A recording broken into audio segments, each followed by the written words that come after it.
ഇതിനകത്ത് എനിക്ക് തോന്നുന്നു നല്ലൊരു ശതമാനം സിനിമകൾ ഹിറ്റായില്ല. ഹിറ്റായിട്ടുണ്ടെങ്കിൽ ഒരു സീനിൽ അഭിനയിച്ചാൽ മതി. പക്ഷേ ഹിറ്റാവാത്തതുകൊണ്ട് പിന്നെ ആ ഏരിയയിൽ നമുക്ക് കിട്ടില്ല. പിന്നെ സീരിയലിലേക്ക് വന്നു. ഇല്ല, സീരിയലിലേക്ക് വന്നപ്പം പിന്നെ കുറച്ച് കഴിയുമ്പോൾ കല്യാണം കഴിഞ്ഞു. പിന്നെ കുഞ്ഞുകുട്ടി പരാധീനതകളായി. പിന്നെ ഇവിടെ തന്നെ പിന്നെ നമുക്ക് വിധിച്ച ഒരാള് നമ്മളെ മുമ്പിൽ കൊണ്ട് ദൈവം ആ സമയത്ത് നിർത്തും. പിന്നെ വിധിച്ച ആളെയാണല്ലോ കൊതിച്ചത്. സൗവർണിക എന്ന് പറഞ്ഞിട്ട് ആർട്ടിസ്റ്റ് ഉണ്ടല്ലോ, പുള്ളിയാണ് എൻ്റെ റീൽ ഗുരു. അവളാണ് ഇങ്ങനെ ആദ്യം ചെയ്യിപ്പിച്ച് പിന്നെ ഇപ്പം ഈസിയാ. ഇനിയിപ്പൊ എന്തെന്ന് പറഞ്ഞാലും നമ്മള്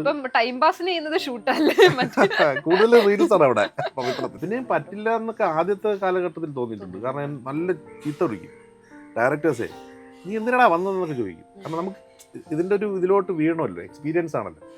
അപ്പോൾ ആ സമയത്ത് തോന്നിയിട്ടുണ്ട് ഈ പരിപാടി നമുക്ക് പറ്റിയതല്ല, ഇതല്ല.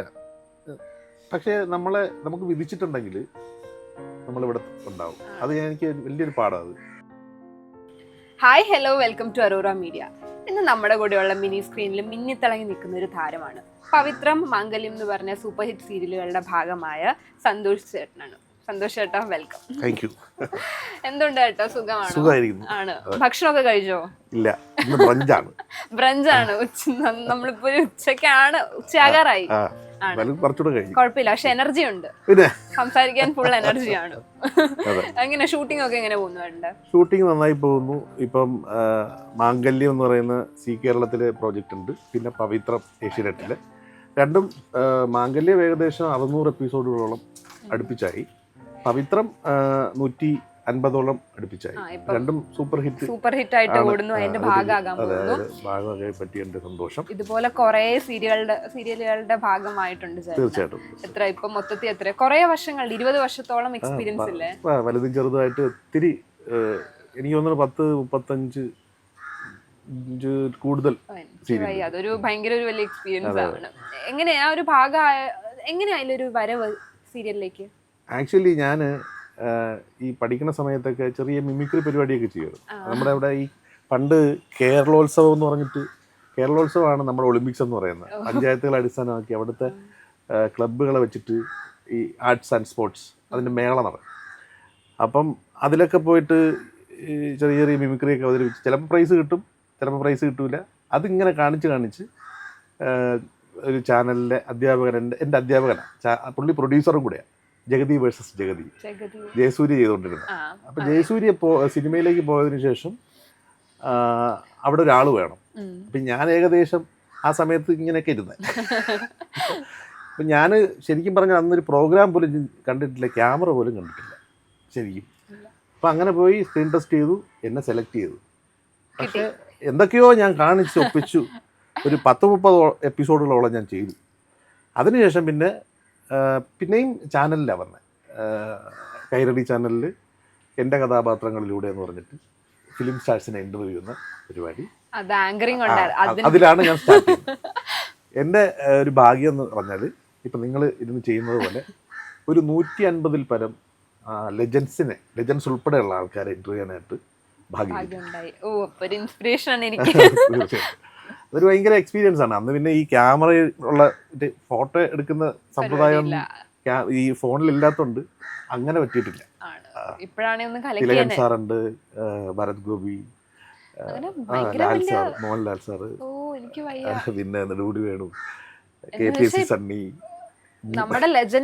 അതെ, അതൊക്കെ ഇങ്ങനെ ഒരു കാരണം അവരുടെ അടുത്ത് ഇന്ററാക്ട് ചെയ്യാനും അവരുടെ അടുത്ത് കുറച്ച് സമയം ഇരിക്കാനൊക്കെ ഭാഗ്യം കിട്ടുക എന്ന് പറഞ്ഞാൽ തന്നെ വലിയ കാര്യമാണ്. അങ്ങനെ ഒരു ഭാഗ്യം കിട്ടി. അഭിനയം ഭയങ്കര താല്പര്യമായിരുന്നു. അഭിനയം എങ്ങനെയെങ്കിലും നമുക്ക് ആദ്യം തോന്നുക സിനിമയിലേക്ക് എങ്ങനെയെങ്കിലും എത്തിപ്പെടുക എന്നാണ്. പക്ഷെ നമുക്ക് അതിനകത്ത് എന്തെങ്കിലും ഗോഡ് ഫാദറോ ഒക്കെ വേണമായിരിക്കാം, എനിക്കറിയില്ല ആ സമയത്ത്.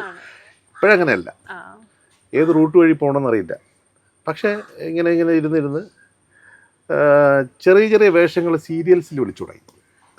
എന്നെ വിളിച്ചതല്ല, ആ കോണ്ടാക്ട് വഴി ഞങ്ങൾ നിരന്തരം ഫോൺ ചെയ്ത് കിട്ടി.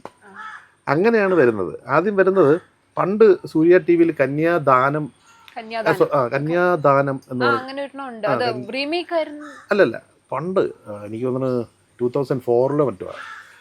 അപ്പം അതിലാണ് ഒരു 10 എപ്പിസോഡ് വരുന്നൊരു വേഷം ചെയ്തത്. മധുബാലേട്ടൻ്റെ സുഹൃത്തായിട്ട്, ബോംബെയിലുള്ള സുഹൃത്ത്. പക്ഷെ ബോംബെയൊക്കെ ഇവിടെ ആയിരുന്നു, ഇവിടെ അടുത്ത് തന്നെ. പിന്നെ തൊട്ടിപ്പറന്ന അങ്ങനെയാണ് ആദ്യത്തെ. എവിടെന്നാ വരുന്നേ?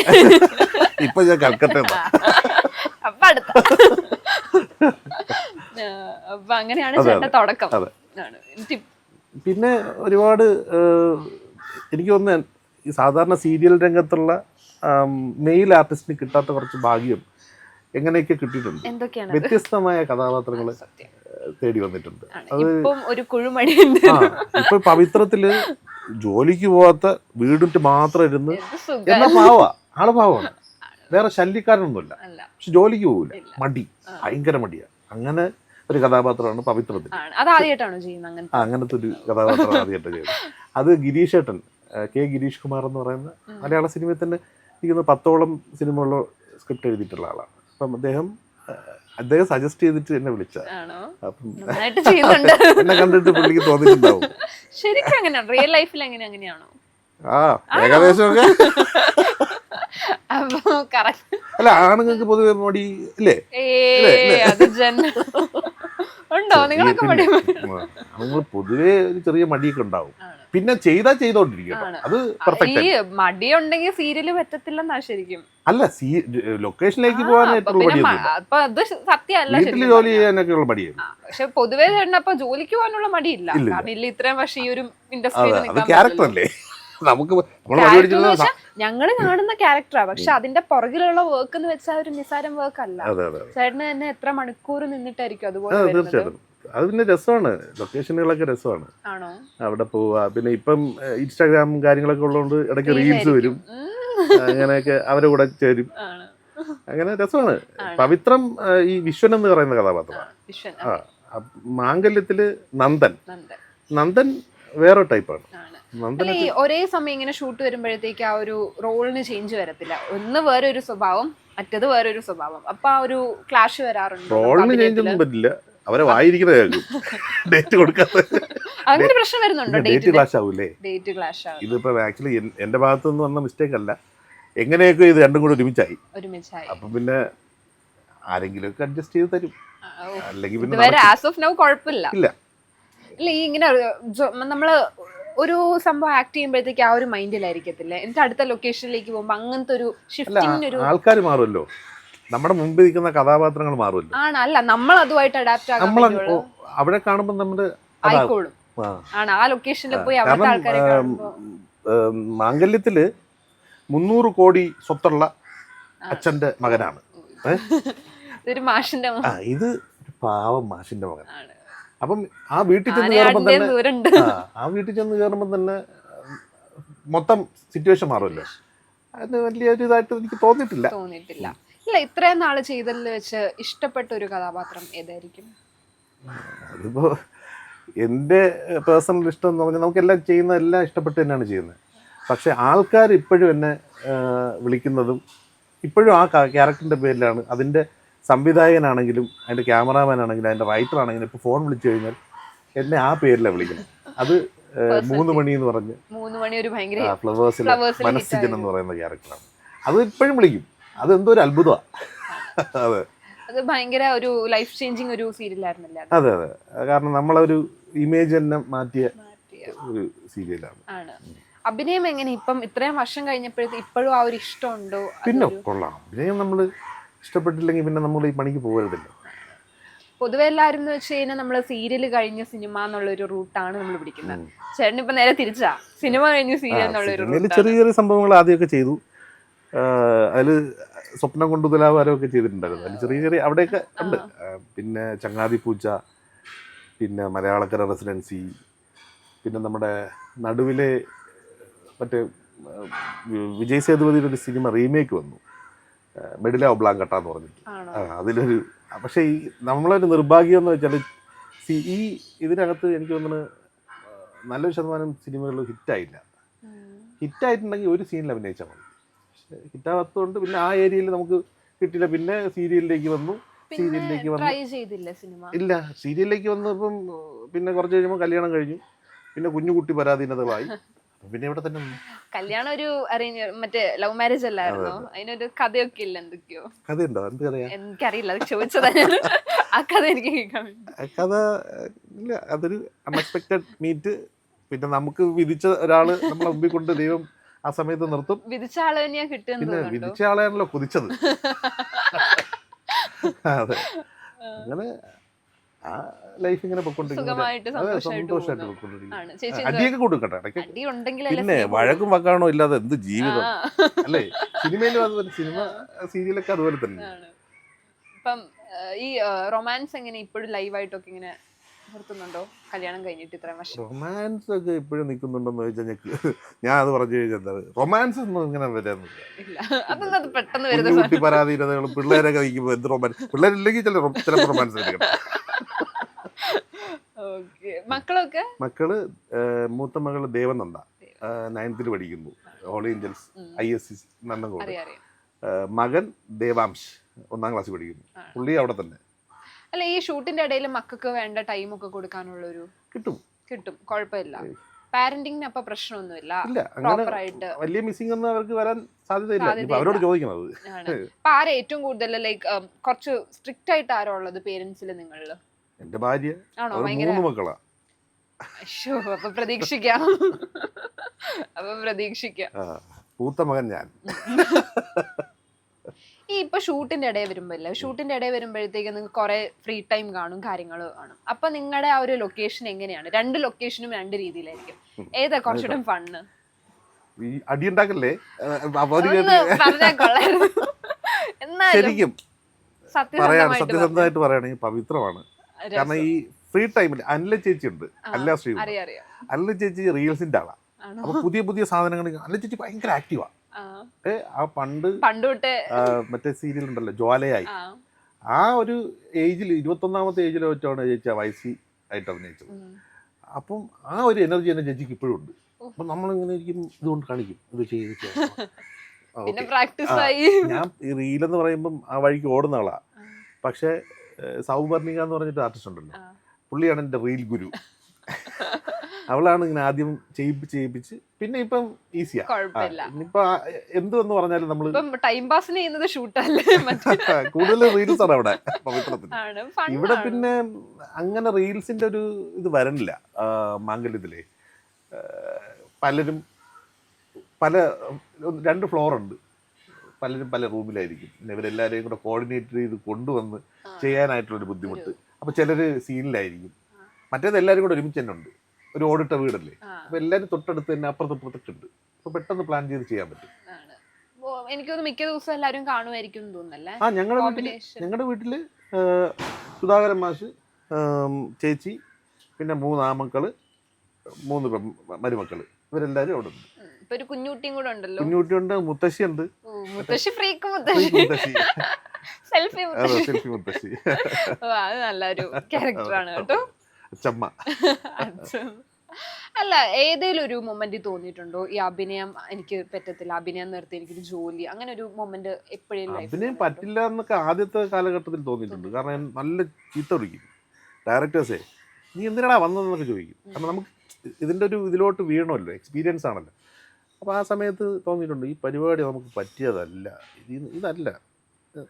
പക്ഷേ നമുക്ക് വിധിച്ചിട്ടുണ്ടെങ്കിൽ നമ്മളിവിടെ ഉണ്ടാവും. അത് എനിക്ക് വലിയൊരു പാടാണ്. കാരണം ഞാൻ പലപ്പോഴും ഒരു പ്രോജക്റ്റൊക്കെ ചെയ്യുന്ന സമയത്ത് ഈ ഡയറക്ടറിൻ്റെ ആയിരുന്നത് കേട്ട് നമ്മളെ കൊണ്ട് അത് ആ ക്യാരക്ടർ ഉൾക്കൊള്ളാൻ പറ്റുന്നില്ല എന്നൊക്കെ മനസ്സിൽ തോന്നിയിട്ട് ഇതങ്ങ് വിട്ടാലോ എന്ന് തോന്നിയിട്ടുണ്ട്. അപ്പോൾ ആ ഒരു മൊമെന്റ് എങ്ങനെയായിരുന്നു? അത് വിഷമം വരും, കാരണം ആഗ്രഹമുണ്ട്, പക്ഷെ നമ്മളെ കൊണ്ടത് പുള്ളി ഉദ്ദേശിക്കുന്ന രീതിയിൽ കൊടുക്കാൻ പറ്റുന്നില്ല എന്ന് പറയുമ്പോൾ അത് നമ്മുടെ പരാജയമാണല്ലോ. അങ്ങനെയൊക്കെ തോന്നിയിട്ടുണ്ട്. പക്ഷേ പ്രൊഡക്ഷൻ ഫുഡ് എന്ന് പറയുന്ന സാധനം, അതായത് ഞങ്ങൾ വർഷങ്ങൾക്ക് മുമ്പ്, അന്ന് എൻ്റെ ഇതിൽ സിനിമയില്ല, സീരിയലും ഇല്ല, ഒന്നുമില്ല, ഞാൻ ഒന്നിലുമില്ല. അപ്പം എൻ്റെ സുഹൃത്തിൻ്റെ കൂടെ മ്യൂസിയത്ത് സുരേഷ് ഗോപി ചേട്ടൻ്റെ ഒരു സിനിമയുടെ പേര് ഞാൻ ഓർക്കുന്നില്ല, ഒരു സോങ് ഷൂട്ട് നടക്കുക. അപ്പം എൻ്റെ സുഹൃത്താണ് അവിടുത്തെ കൺട്രോളർ മറ്റോ. അപ്പം ഞങ്ങൾ ഇയാൾക്ക് പുള്ളിയെ കാണണം, അങ്ങനെ പോകുന്നു, പുള്ളിയായിട്ട് സംസാരിക്കുന്നു. അപ്പോൾ ഉച്ച സമയമാണ്. അപ്പം ഞങ്ങൾ തിരിയാൻ നേരത്ത് പറഞ്ഞു എന്നിട്ട് ഫുഡ് കഴിച്ചിട്ട് പോകും, ഉച്ച ഭക്ഷണം കഴിച്ചിട്ട് പോകും. അപ്പോൾ ഈ പ്രൊഡക്ഷൻ ഫുഡ് കഴിച്ചുകൊണ്ടിരുന്ന സമയത്ത് പുള്ളി പറഞ്ഞു, നമ്മൾ നേരത്തെ പരിചയപ്പെട്ടല്ലോ, ഇനിയും കഴിക്കും, പ്രൊഡക്ഷൻ ഫുഡിന് അങ്ങനെ ഒരു പ്രത്യേകതയുണ്ടെന്ന്. പ്രൊഡക്ഷൻ ഫുഡ് കഴിച്ചിട്ടുണ്ടെങ്കിൽ ഇനിയും കഴിക്കും. അത് കറക്റ്റാണ്, അച്ചട്ടാണ്. സീരിയൽ കാര്യം ഫുഡാണോ? പ്രൊഡക്ഷൻ ഫുഡല്ലേ. നമ്മുടെ എനിക്ക് തോന്നുന്നു മാസത്തിൽ നല്ലൊരു കൂടുതൽ ദിവസവും പ്രൊഡക്ഷൻ ഫുഡ് തന്നെയാണ് കഴിക്കുന്നത്. ശരിയാ, ഷൂട്ട് വരുമ്പോഴത്തേക്ക് അതൊരു എന്തോ അങ്ങനെ ഒരു ഇതുണ്ട്, വിശ്വാസമുണ്ട്. ഇപ്പോഴും എങ്ങനെയാ, ക്വാളിറ്റി ഉണ്ടോ ഫുഡിനൊക്കെ? പിന്നെ ക്വാളിറ്റി ഒക്കെ ഉണ്ട്. എന്നാലൊരു ചിലപ്പോഴൊക്കെ വീട്ടിൽ വെച്ചാലും അങ്ങനെ പാകപ്പിഴകൾ പറ്റുമല്ലോ, അത് വല്ലപ്പോഴും. ചിലപ്പോഴൊക്കെ സംഭവിക്കാം. ഈ എന്തൊക്കെ മാറ്റാണ് പണ്ട് തൊട്ടുള്ള സീരിയൽ കണ്ടുവരുമല്ലേ ചേട്ടന്? അപ്പൊ ഒരു മാറ്റം, ഡ്രിഫ്റ്റ് എന്താണ് തോന്നിയിരിക്കുന്നത്? പണ്ട് ഈ ടേപ്പായിരുന്നു ഷൂട്ട് ചെയ്യണത്. ചേട്ടാ അത് സീരിയസ് ആയിട്ട് പറഞ്ഞോളൂ. ഓക്കെ ശരി. പിന്നെ അത് വേറെ ഇത് ഇപ്പൊ കാർഡാണ്. ഞാൻ അങ്ങനല്ല സീരിയൽ ലൊക്കേഷൻ ഷൂട്ട് ചെയ്യുന്ന മെത്തഡ് അല്ല ചോദിച്ചത്. ലൊക്കേഷന്, പിന്നെ ആ ഒരു ആർട്ട്, അങ്ങനെ തന്നെ നമുക്ക് പറയാം. എന്ത് വ്യത്യാസമാണ്? ഇല്ല, അങ്ങനെ വ്യത്യാസം ഇപ്പൊ ദൂരദർശൻ സീരിയൽസിലൊന്നും 13 എപ്പിസോഡിലൊന്നും എനിക്ക് അഭിനയിക്കാൻ ഭാഗ്യം കിട്ടിയിട്ടില്ല. പക്ഷെ ഞാൻ വരുന്നത്, അതായത് എനിക്ക് നല്ലൊരു ഓപ്പണിംഗ് കിട്ടിയത് ദൂരദർശൻ സീരിയലിൽ മറമരം എന്ന് പറയുന്നത് അനിൽ കഴക്കൂട്ടൻ ഡയറക്റ്റ് ചെയ്ത്. അതിൽ ഇതുപോലെ 10 എപ്പിസോഡ് എന്നെ വിളിച്ചിട്ട് ഞാൻ അവസാനം നായകനും വില്ലനുമായി ഡബിൾ റോളായി. അതെനിക്കറിയാം, ഒരു ചെറിയൊരു റോളിലാണ് വന്നത്, പിന്നെ അത് നായകനിലേക്ക് മാറി, നായകനും വില്ലനും ഒക്കെ ആയിട്ട് ചെയ്തു. പക്ഷെ അഭിനയത്തിനൊന്നും അങ്ങനെ മാറ്റമൊന്നും വന്നിട്ടില്ല. സാങ്കേതിക വിദ്യ ഒരുപാട് മാറി, അഭിനയത്തിന് മാറ്റം വന്നിട്ടില്ല. ലൈറ്റ് കൊണ്ട് പാവങ്ങൾ എടുത്തോണ്ട്, യൂണിറ്റ് ചേട്ടന്മാർ ഇങ്ങനെ എടുത്തോണ്ട് പോകുന്ന കാണുമ്പോൾ നമുക്ക് സങ്കടം തോന്നും. വലിയ ലൈറ്റൊക്കെ അല്ലേ, അതൊന്നും വേണ്ട. ഇല്ല, സിമ്പിൾ. അല്ല പണ്ടെന്ന് വെച്ച് കഴിഞ്ഞാൽ സീരിയലിൽ ഒരു ആർട്ട് എന്നൊരു സംഭവം ഉണ്ടായിരുന്നു. ഇപ്പൊ അത് കുറഞ്ഞു വരുന്നൊരു, എനിക്ക് ചോദിക്കുന്നത് സ്റ്റോറിയും ഒരു ബിസിനസ് ആയി മാറുന്നു എന്നുള്ളൊരു ആണ്. കോർപ്പറേറ്റുകൾ, ചാനൽസ് ഒരുപാട് വന്നു, മത്സരമായി. അപ്പം അത് ഭയങ്കര എഫക്ട് ചെയ്യുന്നുണ്ടോ ഇതിനെ? നമുക്ക് സ്വാഭാവികമായിട്ടും തോന്നൂല്ലേ, ചിലത് കാണുമ്പോൾ ഒരു ലോജിക്കും ഇല്ലാതെ. അതിപ്പം നമ്മുടെ കുഴപ്പമില്ല, നമ്മൾ അഭിനയിക്കാൻ പോകുന്നവർ മാത്രമാണ്. അവരെഴുതി തരുന്നൊരു കാര്യം നമ്മൾ പ്രസൻറ്റ് ചെയ്യുന്നു. അപ്പം അത് ലോജിക്കലി എഴുതി തരേണ്ടത് അവരുടെ ഇതല്ലേ. അപ്പം അവർ കുറച്ചുകൂടെ ശ്രമിച്ചു കഴിഞ്ഞാൽ ചിലപ്പോൾ നല്ല സാധനങ്ങൾ വരും. ഈ പവിത്രം എന്ന് പറയുന്നത് എനിക്ക് തോന്നിയിട്ടില്ല ഒരിക്കലും സീരിയൽ ടൈപ്പ് സാധനമാണ്. വളരെ, അതായത് അതിനകത്ത് ലൈഫുണ്ട്, അതിനകത്ത് ജീവിക്കുന്ന, നമുക്ക് തോന്നും അപ്പുറത്തെ വീട്ടിലെ അയൽക്കാരാണ് തോന്നുന്ന കഥാപാത്രങ്ങളുണ്ട്. അപ്പം നല്ലൊരു കഥയുണ്ട്. അത് പക്ഷേ ജനങ്ങൾ അത് എടുക്കണം.